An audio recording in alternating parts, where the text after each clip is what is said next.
హాజరైనటువంటి పెద్ద మనుషులందరికీ అదేవిధంగా పత్రికా విలేకరులకి నా యొక్క నమస్కారాలు. పెద్దారవణం మండలం ఏర్పడడం సంతోషమే.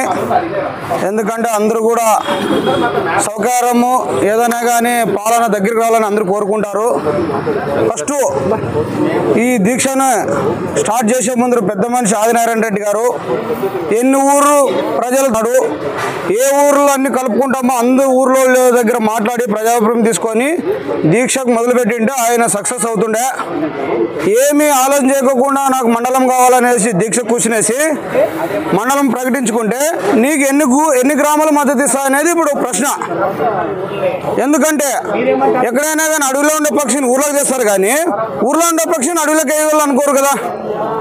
నీ ఊరు కోసము మా గ్రామాలను బలి చేయడం ఎంతవరకు న్యాయం? ఇది మేము ఆదోనికి 10 కిలోమీటర్ల లోపలే ఉన్నాము. మాకు ఆదోని పాలన అంటే ఇష్టము, ఆదోని అంటే మాకు సౌకర్యము, ఆదోనిలోనే ఉంటాం.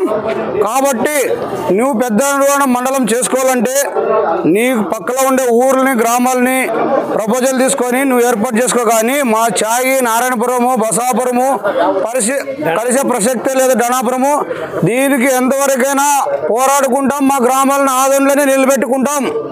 ఇదే చాయి రాముడు.